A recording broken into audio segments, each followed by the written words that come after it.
காடுவெட்டியார் அவர்களினுடைய நினைவு தினமானது கடந்த 2 நாட்களுக்கு முன்பாக காடுவெட்டியில அவருடைய பள்ளிப்படையிலும் நினைவிடத்திலும் குரு பூஜையாக அனுசரிக்கப்பட்டது.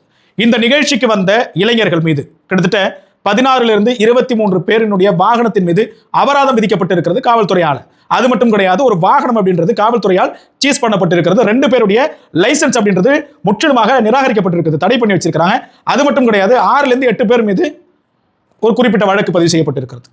நம்ம முதல் நாளே சொன்னோம், நாம மட்டும் கிடையாது, விழாவை ஒருங்கிணைச்சவங்க, விழாவுக்கு அழைப்பு கொடுத்தவங்க எல்லாருமே சொன்னாங்க, பொறுமையா வாங்க, அதிவேகத்தில் வர வேண்டாம், ரொம்ப ஹாரன் சவுண்டு போட்டு வர வேணாம், ரேஷ் டிரைவ் பண்ண வேணாம், வீலிங் பண்ண வேணாம், ரேஸ் பண்ண வேணாம், வேறு எதையும் அருந்து விட்டு எதுவுமே பண்ணாதீங்க, பொறுமையா வாங்க, மாவீரனை வந்து தரிசனம் பண்ணிட்டு போங்கன்னு சொல்லியிருந்தாங்க. ஆனால் நம்ம பசங்க இப்போ அதை சொன்னா கூட சில பேர் கோவப்படுவாங்க, அட என்னடா இவனுக்கு வேற வேலை இல்லை, சும்மா எப்போ பார்த்தாலும் அதையும் நம்மளே குறை சொல்லிட்டு இருக்காங்க நம்ம சமூகத்தின்னு சொல்லிட்டு நீங்க நினைப்பீங்க. ஆனால் உங்களுக்கு அது புரியாது. இப்போ அந்த வயசு அப்படிதான் இருக்கும். ஆசிலேட்டரை முறுக்கணும், வண்டியை தூக்கணும், அதை ஒரு வீடியோ, அதில் ஒரு பையன் வீடியோ வர எடுத்து இன்ஸ்டாகிராமில் அவனே போட்டு காவல்துறைக்கு அவனே எவிடன்ஸ் கொடுத்துட்டான். அப்புறம் காவல்துறை அந்த பையனை போய் விசாரிச்சு அதை வச்சு ஒரு வீடியோ போட்டு அவனோட வண்டியை சீஸ் பண்ணியிருக்குது. சொன்னா தயவு செஞ்சு புரிஞ்சுக்கிங்க, மாவீரன் உயிரோடு இருந்தாருன்னு வைங்களேன், இதெல்லாம் பார்த்தாரு என்ன பண்ணியிருப்பாருன்னு உங்களுக்கு தெரியும். இதெல்லாம் அவர் விரும்பவே மாட்டார். வேற எங்க வேணாலும் இந்த மாதிரி நடக்கலாம், ஆனால் சுத்தமாக காடுவெட்டியார் விரும்ப மாட்டார்.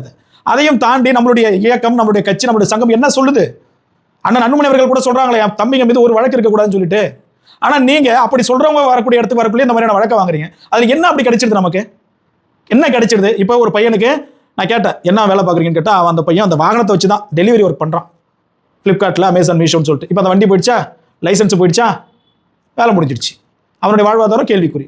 தயவு கூர்ந்து ஒரு விஷயத்தை புரிஞ்சுக்க. உங்களுக்கு இப்போ வந்து நல்லது சொன்னா கோவம் தான் வரும், என் மேல கூட நீங்க கோவப்படலாம், நல்லது சொல்றவங்க உங்க அப்பா அம்மா மேல கூட நீங்க கோவப்படலாம். ஆனால் ஒன்றை மட்டும் தெளிவாக இந்த சமூகம் புரிந்து கொள்ள வேண்டும், நம்முடைய செயல் பிறரினுடைய முகத்தை சுளிக்க வைக்கக்கூடிய அளவிற்கு இருக்கக்கூடாது. பிறருடைய முகத்தில் மலர்ச்சி, அதாவது சிரிக்கணும், அவங்க பரவாயில்ல, அந்த பசங்க சந்தோஷப்படும். அதோட என்னடா இவங்க இப்படி கடத்தல, ஜெயங்கொண்ட கடத்தல சொன்னாங்க. ஜெயங்கொண்ட கடை வீதியில நம்ம பசங்க பண்ண வேலை அவங்க சொன்னாங்க.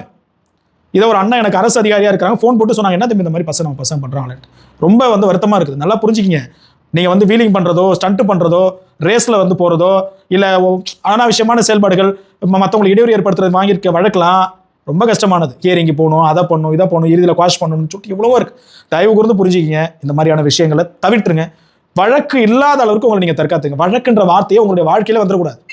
எந்த ஒரு சூழலையுமே வழக்குன்ற வார்த்தை உங்களுடைய வாழ்க்கையில வந்துடக்கூடாது. நல்லா படிங்க, 4 பேருக்கு எடுத்துக்காட்டா இருங்க. தயவு செஞ்சு இந்த மாதிரியான விஷயங்கள் இனி வரக்கூடிய காலகட்டங்களில் துளியும் நடக்கக்கூடாது. உங்களுடைய அந்த பயணம் மிக பாதுகாப்பாக இருக்கணும் எல்லா இடத்துலையுமே. சரி, நீங்கள் இன்னைக்கு வீலிங் பண்ணுறீங்க, அந்த அண்ணா பேசுகிறாரு அப்படின்னா எங்கே போனாலும் பொறுமையாக போங்க, பாதுகாப்பாக போங்க. நம்மளுடைய வாழ்க்கை வழக்கற்ற வாழ்க்கையாக, வசந்தம் நிறைந்த வாழ்க்கையாக இருக்கணும். தயவு செஞ்சு நம்மளுடைய வன்னிய சமூகத்தை சார்ந்த இளைஞர்கள் புரிந்து கொள்ளுங்க. நன்றி.